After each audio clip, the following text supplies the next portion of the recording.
Hello guys, welcome back to the channel. In today's video, I'm going to talk about the things I did this year to develop my metabolic fitness. Having finished the Valencia Marathon last year, I signed up pretty much the next day, and I wanted to make sure that I ran a faster time this year. Although I'm a little bit injured at the moment, that's beginning to look like it might just be out of reach. But anyway, I'll keep my fingers crossed that things settle down over the next couple of days. But after that marathon, I knew I wanted to come back and I wanted to try and push a little bit harder and race a little bit harder and get a better time to actually PB the marathon, get the personal best, which was something that I set back in 2018. So I think in 2018, I think it was 30, what was it, 2018, I was 41, so now I'm 48. So yeah, I was trying to turn back the clock a little bit, and I knew that the training I did last year, I think was pretty much on point. I think it was pretty good. I knew I could probably push a little bit harder in training, but not a huge amount. I knew I could add a little bit of volume, but again, not a huge amount, just because I have a busy life at work and family and whatnot. So I knew I needed to change something else. I needed to look kind of somewhere else to try and get a little bit further up the road. And one of the things I started doing was trying to just develop my metabolic fitness. So what I mean by metabolic fitness is allow my body to function better across all aspects of physiology, not just cardiovascular strength. So I knew that the marathon training plan that I did last year was going to take care of the cardiovascular side of the exercise, and I knew that adding a little bit of gym work was going to take care of the kind of strength and endurance side. But in the marathon last year, when I did race in Valencia, I felt that when I got up around about the 35 kilometers, that I was just running out of energy, that it wasn't my legs letting me down, it wasn't the breathing, I didn't even feel it was the fitness, it was just I just felt like I was just slowing because I just couldn't produce the energy that I needed to push myself or to carry myself forward up the road.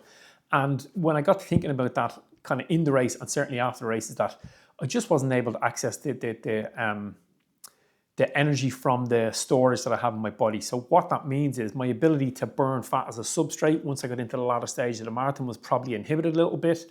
And I had probably run out of glycogen, because once the marathon starts, you have a X amount of glycogen that you can burn. You can top it up with gels and drinks along the way, but at some point you get to a point where you just can't top up with the amount that you're using, and therefore you need to rely a little bit more on your fat sources, and my body's ability to do that just probably wasn't as good as it could have been or should have been. So that's why it got me thinking to develop this metabolic fitness this year. So when we talk about metabolic fitness, it's basically your body's ability to kind of balance your glycogen levels. Okay, so when you eat some food, you should be able to have a system. Your feedback system should be allows you to burn that glycogen, because we don't want to store it too much in our bodies, because when we store it, we have to store it with water, and it becomes very kind of not very cost effective to store it. So we tend to burn off the glycogen as soon as we take it in. And then once you've done that, then you allow your body to be able to burn fat at a much easier and kind of a, how would I say it, to be able to access the fat stores that are in your body and to be able to produce energy from them. And one of the things you need to do that is to develop your overall mitochondrial density, which is in your muscle cells. So that's where the metabolic fitness comes in. So I needed to do something that was going to develop that metabolic fitness, and therefore increase the amount of mitochondrial cells that I have, or mitochondria in the cells, that will allow me to take in energy and then produce it as, or take in a substrate that I'll break down in my body and then use that as an energy to use exercise. So yes, how did I develop that? So basically what I started doing was, and this I kind of only really started doing this kind of vigorously around about the end of June. I've been reading a little bit about it. I've been trying to implement it a little bit. One of the things I did earlier this year was I made a video of it. I ran 10 kilometers every day for 30 days. And I kind of talked about that. And I definitely noticed a couple of things happened in that time. But one of the things I noticed is that I was much more active, obviously, over that 30-day period. And that definitely gave me a boost in fitness. So that got me thinking then about other stuff that I could do, because like I said, I don't have a huge amount of time where I could just bring my running volume up to 120 kilometers a week. I've just got busy life with work and family. So one of the things I started doing was I was just adding some walking in. And I started this around about June, or the end of June. So I added walking, and then after a couple of days of walking, I realized I could add in a little bit of mobility work, flexibility work, and then kind of some easy, kind of low intensity, like kind of doing stuff with bands and kettlebells and stuff like that. So just adding overall really light, really low intensity exercise, as well as doing my training for my following on my marathon training plan. So I've just taken up my phone here and I'll go through some of the stats that I did throughout the year. So I'll stick the phone up here and you can see what's going on. So this is the amount of steps that I use. So this is just, if you look at the average steps there, 17,000. That's for, I'll go to the beginning. So for November, so far this month, the average daily steps is 18,000. Okay, now if I go back to October, you can see there it's almost 18, it's 1790. And then go back to August is like way up, it's 21,000. Back in July it was 19. And then this is back into May. So I hadn't started yet. So you can see the much lower step count. That's back to March is 14,000. January is it's just almost 11,000. So you can see overall that from June, so there's June, there's 16,000. I had started a little bit towards the end of June, but definitely into it there. By July is 19, August 21, September is 20,000 steps. October's a little bit down, almost 18,000, and then November we're back up again. So that's kind of how I did it with the steps. That was just kind of adding in walking. I was trying to get 10,000 steps in each day, regardless of the amount of running that I did. And that was difficult. I didn't always get it every day. And then again, just to go into it again, so to show you, one of the other things I want to do was to try and increase the amount of kilocalories that I burn, active calories that I burn every day. So taking away the basal metabolic rate and just working on the amount of calories that I burn on a daily basis. My goal was to try and get 1,500 each day. So you can see there already to date, my average for November is just there shy of 1,500. So it's 1,499, that's daily. And then there in October, it was 1,489. That's down a little bit because I had 2 weeks.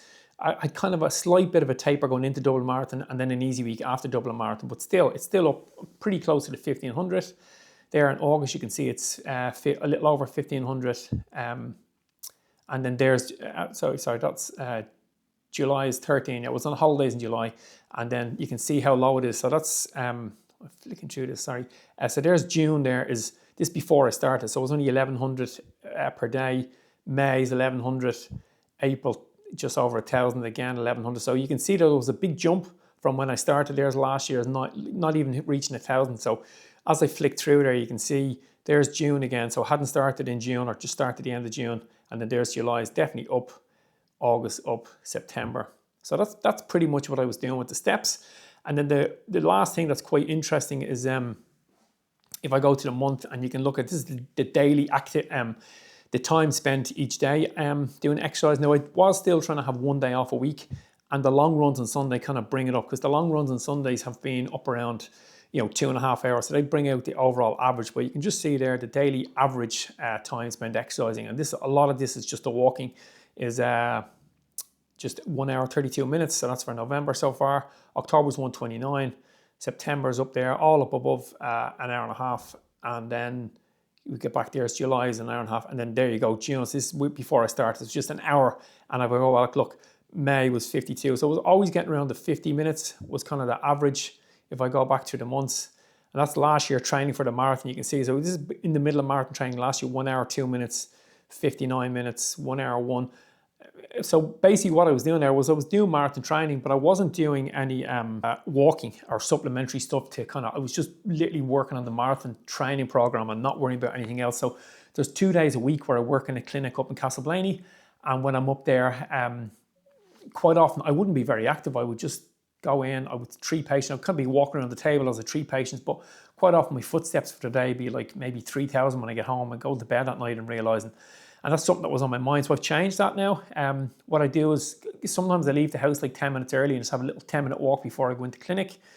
And then at lunchtime when I would go and have lunch, usually I would kind of sit in the coffee shop, just get a sandwich and a cup of coffee. But now I leave the coffee shop, instead of just sitting there for 15 minutes scrolling on my phone, I would leave and just go out and just do a 15-minute walk before I get back into the car and go back to clinic. And then when I get home that night, quite often me and my son, he likes to come with me. So we just head out. Sometimes it's like 9:30, 10 o'clock at night. And we just do like a walk around our housing estate. It's just fantastic. And I would find then at the end of that day, it'd be close enough to the 10,000 steps. And just doing that alone made a massive difference to me this year. When I look back over all my long Sunday runs, the structured runs, which would be the one where I'd notice it most, My ability to hold pace was just much better once I started doing this. The racing that I did this year went really well. I did the Dublin half marathon, and in that half marathon, I absolutely was blown away by the fact that I got a personal best in the half marathon at the age of 47. I'm 48 now. And I hadn't done anything really different. I was just following the same marathon training program, but the only thing different going into that half marathon was that my overall, you can see there back from the stats earlier, the half marathon was the end of July. I had been doing lots of kind of low end, or sorry, the half marathon was in September. I had been doing lots of low end, easy running, and it just made a massive difference to my overall metabolic health and therefore my fitness, because when I was doing that race, I would get up to pace and I was just able to produce the energy. So in that race, when I was running along, I was thinking, eventually I'm going to run out, eventually I'm going to slow down, eventually like I won't be able to keep this pace. And I just, each kilometer would go by and I would be able to keep the pace. 100% it comes down to the fact that I had added in a lot of kind of zone 1 low intensity exercise.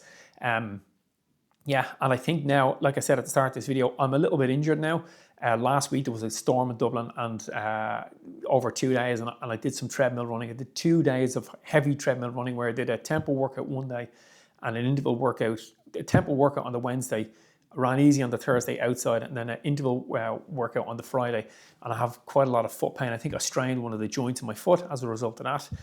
So at the moment, all I'm able to do is low intensity stuff. So I'm doing a little bit of turbo training on the bike, and I continue doing the walking.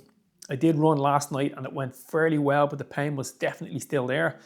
And now when I get up this morning, it kind of feels like it's just as bad as it was having done the little run last night. So I'm not sure how much running I'm going to get done this week, but I will still keep the intensity up. I'll still try and get to 1,500 kilocalories burned.